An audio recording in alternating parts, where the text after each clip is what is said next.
This is your host, Stephen Brent Sargeant. We are bringing you the special AMA Ask Me Anything edition. I had several questions come in over the holidays. I appreciate you guys reaching out. I'll leave the form in the comments and the show notes. If you have any questions, throw them in the form. It's so easy for me to get a hold of them.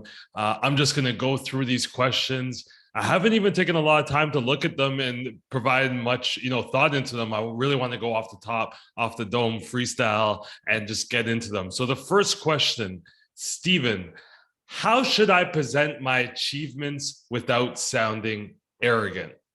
Actually, that's the second question. Let's go back to the first question.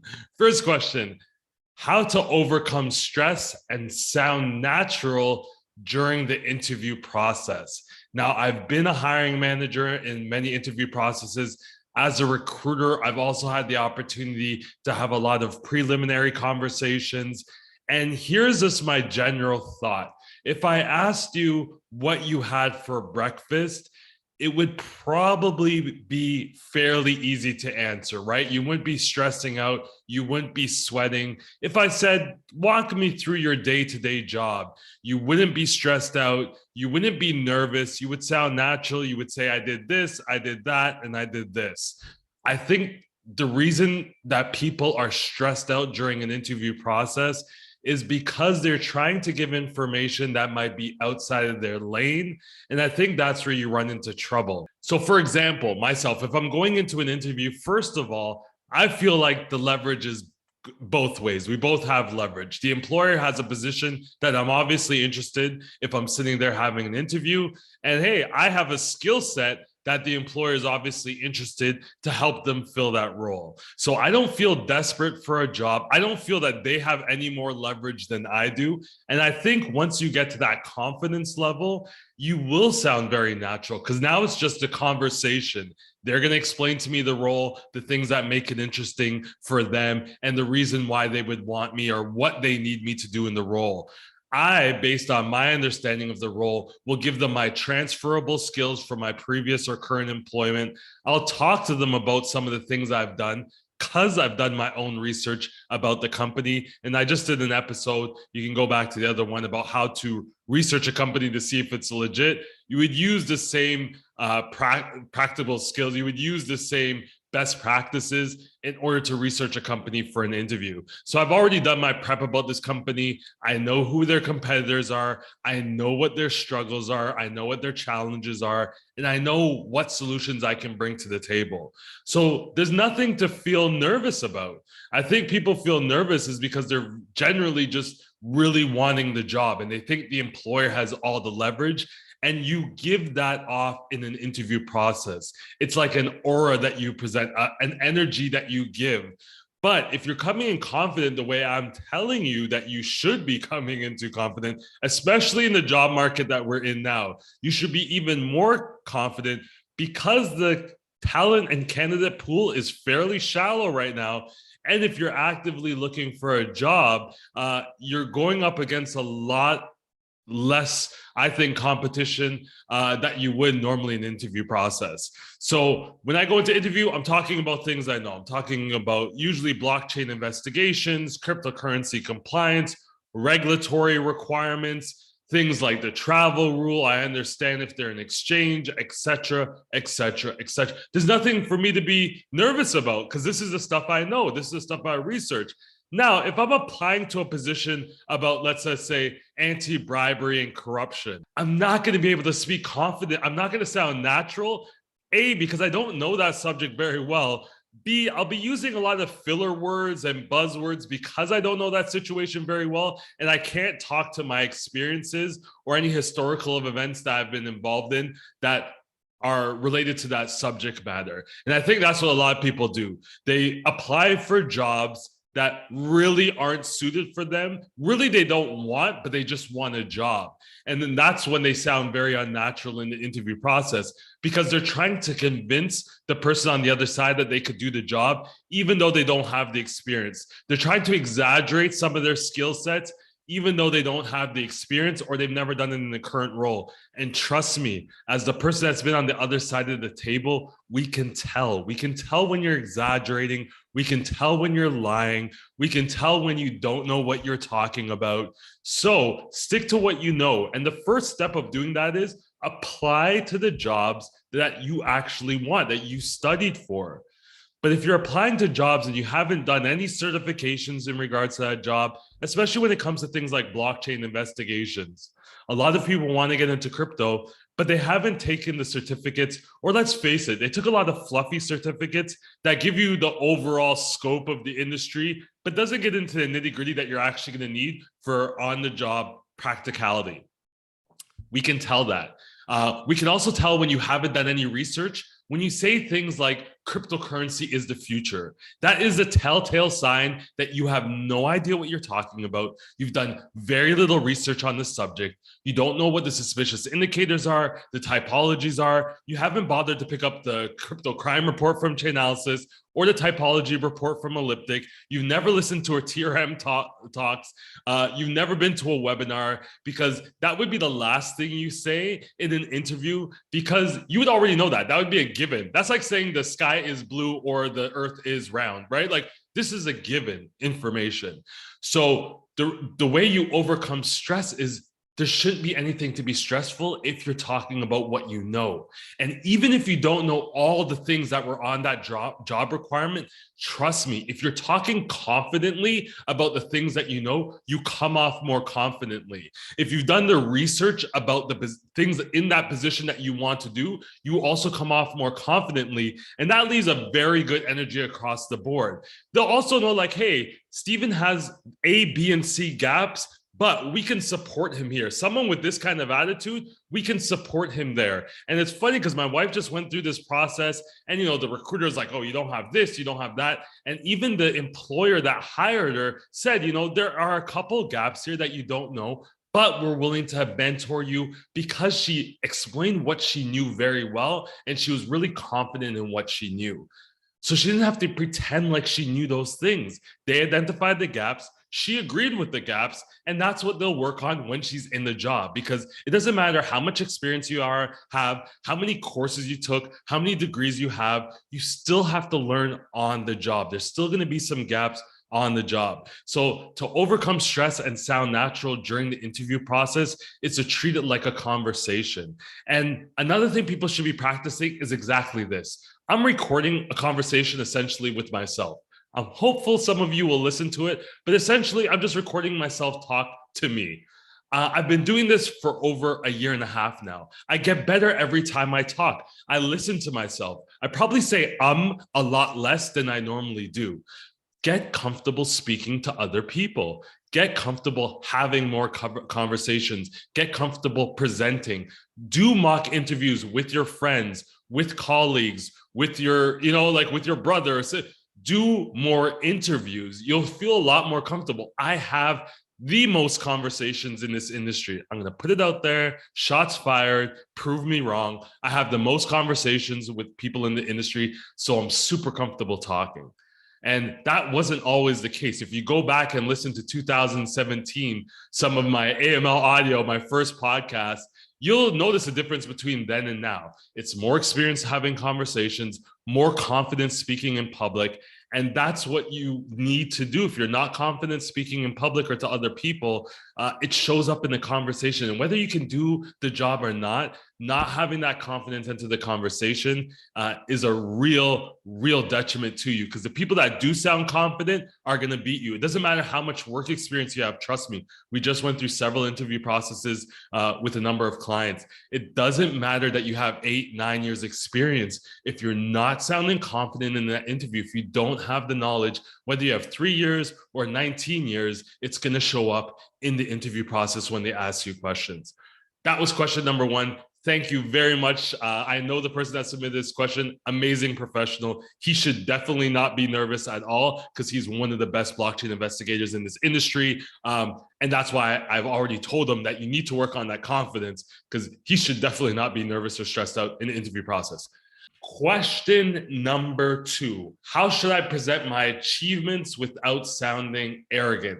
This is a tough question for a person like me. I'm naturally confident, I say at this stage, so it's definitely going to come off like I'm arrogant, conceited, full of myself, obnoxious, all the words that people probably call me when they listen to any video or see me do anything online. I'm okay with that. I'm high energy. I think my energy brings people up, and I think I love more of my energy. So how should you present your achievements?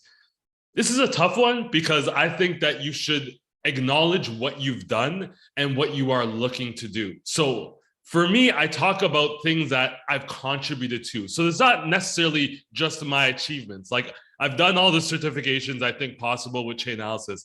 That's a huge achievement for me. I'm also a trainer for Chainalysis, which is an even bigger achievement because I can not only absorb the information, I can actually teach it to others and help them understand it. So, but I would spin that in a way that, it's not about me being so great, I have all these certificates. I'd say, I'm able to train other professionals on our team or new hires on our team so that we can get people up to speed faster. You have to take your achievements and show them, what can this do for the company that you're trying to either get a job with or hire or get a raise with or a promotion, etc. Show them how your achievements apply to the things that they need. That's number one. Two, I always like to show what I've contributed to the industry. So I've been a part of several public-private partnerships, whether it was Project Guardian, I did a presentation with there in the anti-fentanyl trafficking. I'm very close to Project Protect. I was a contributor to Project Participate, which laid out the industry, the cryptocurrency industry, suspicious indicators for the industry. So I contributed that with other people. It's not about just my achievement. I was able to contribute to something that helped the community. I've also been part of working groups, whether it was Interpol or FinCEN. There's a ton of different working groups that you can be a part of. And these are things I think you should contribute to. So if you're just doing your job and you're just great at your job, that's good for an employer, but it's not great, right? If you talk about what you're contributing to, you can actually get that employer involved in several different things that you're working on so that it looks good for the employer. Hey, Steven could be an employee with me. He's also fighting anti-human trafficking. He's also writing and publishing articles. These are things that you could do without needing your employer to kind of show some of the achievements you have. I don't think work experience is an achievement.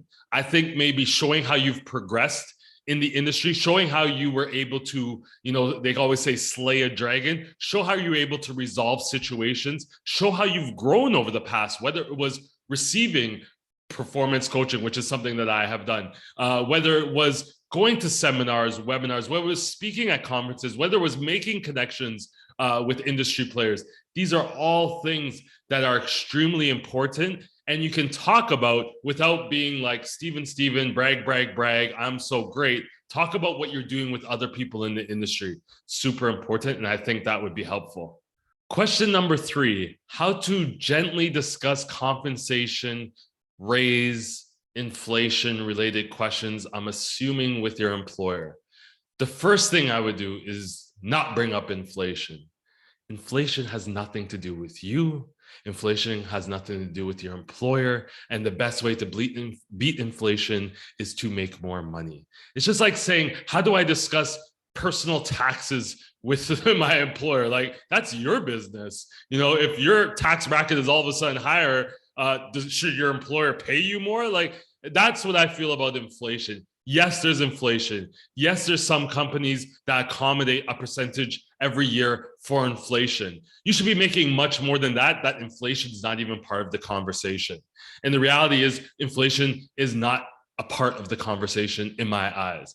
I don't even think about inflation. I think that's a negative thing to think about. You're thinking about inflation, you're thinking about losing your purchasing power. It's something you acknowledge, but I just acknowledge inflation won't matter if you double your income or if you make an extra $30,000 or $40,000 a year, right? It wouldn't. So focus on the things that you can control. You can control your thoughts, and your thoughts should be around making more money.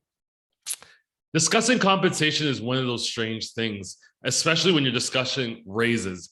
My whole thing is that you should be confident in what you feel you earn, and you should be very transparent. And my goal is to not get into a bidding war. It's not get into a hardcore negotiation. And that might not be for all people. There's a ton of great masterclasses on negotiation. There's a ton of great people. I think Ramit is one of those people online that talks about negotiations.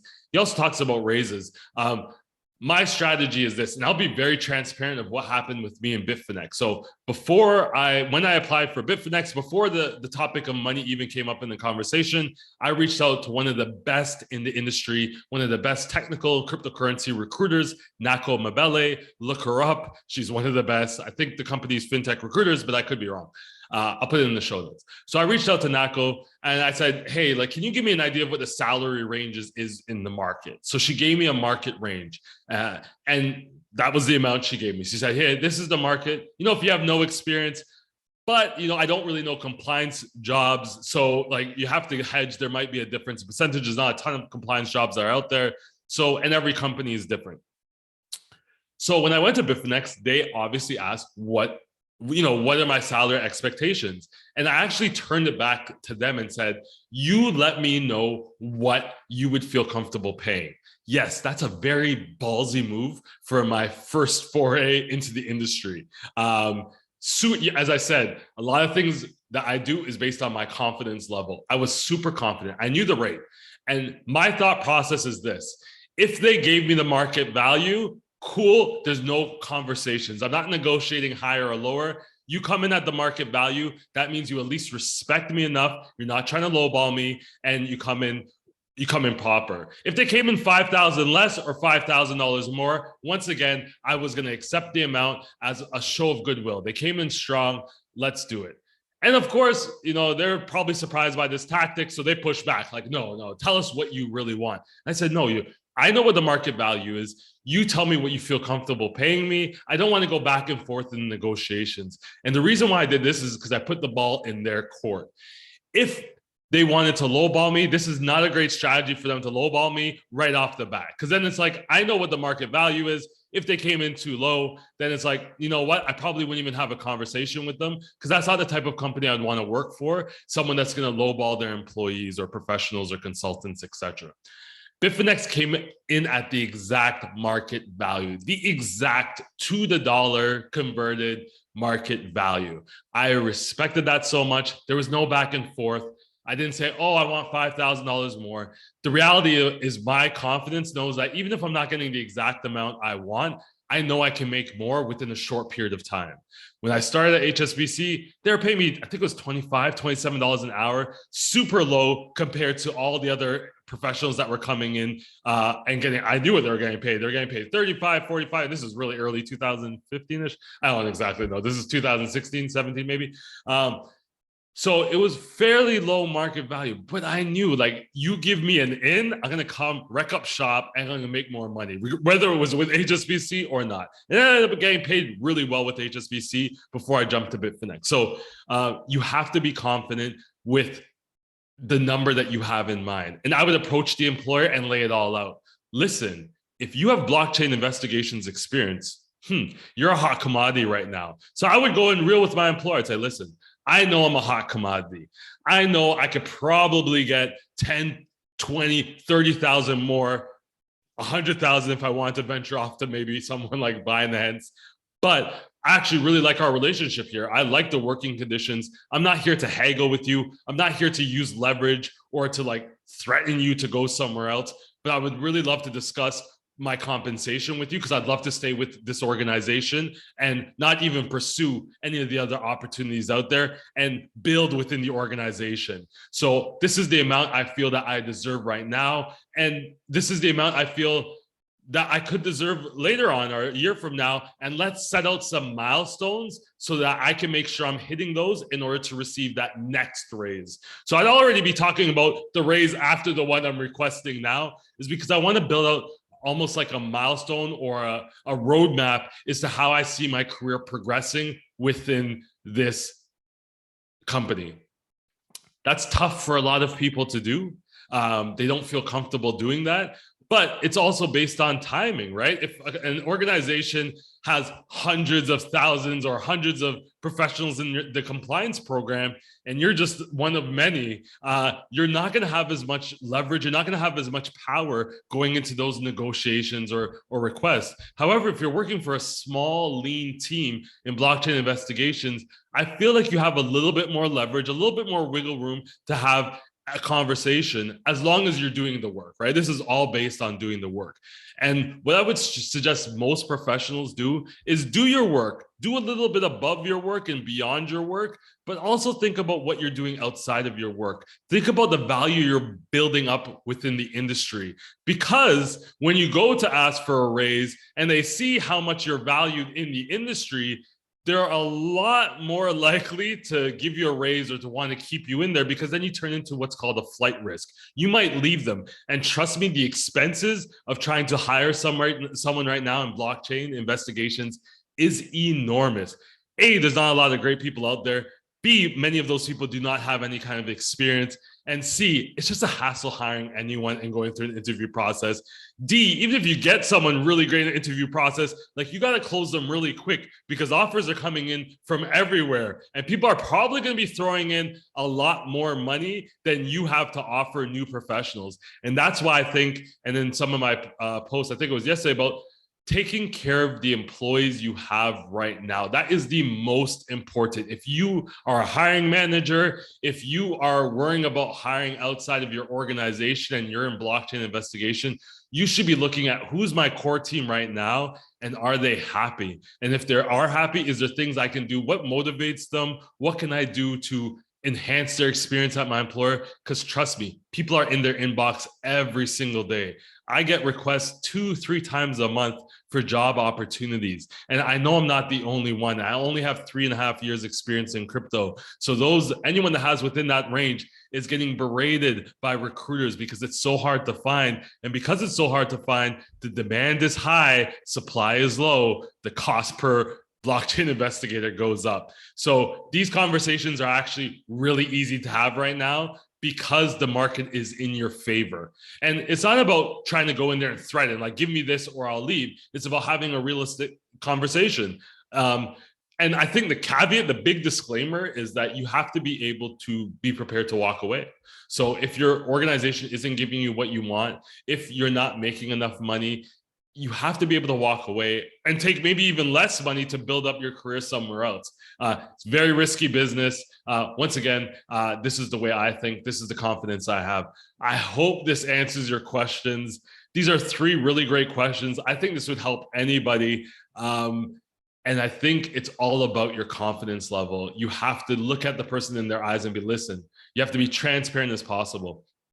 And I told this story before. I went to Peter Warwick when I had a job opportunity, and most people would not go to their own boss and say, hey, I have this other job opportunity. I'm very confident in my relationship with Peter. I said, hey, this is the opportunity. What do you think? And he was like, yeah, it's okay. It's not great. But then he asked me an important question, like, what makes you excited about that other job opportunity? He didn't try to discredit the company. He didn't try to say, I'll give you more. He said, what makes you want to go to that company and how can we support you here? If it's more money, even if we can't pay you more now, can I assist you with other things? Can I help you, maybe go do training where you're receiving another income, or speaking engagements that you're receiving other income? And he literally put me in all those positions and opportunities to make more income, which strengthened our relationship because I knew I could trust him to come to him.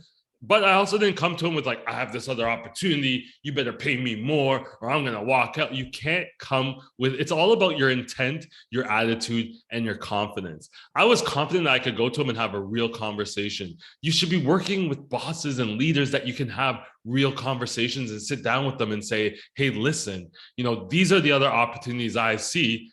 Your boss is probably receiving those opportunities too, so he or she can relate to those opportunities. I would really like, if you want to stay with the company, say, I would really like to stay here. How can we both maximize this so that we don't have to go through this whole process of me looking for another job and you looking for another blockchain investigator? Like with the $10,000-$20,000 more that they pay, maybe some added responsibilities, maybe some opportunities for you to go collaborate with the industry. These are things to think about. You have to go in confidently. And the only way you can be this confident is if you know what you're talking about. So going back to number one, of not being nervous, not being stressed, sounding natural, know what you're talking about. I know what I'm talking about. That's why I sound so confident about this subject matter, because I've experienced it. I'm giving you examples of my real life experience.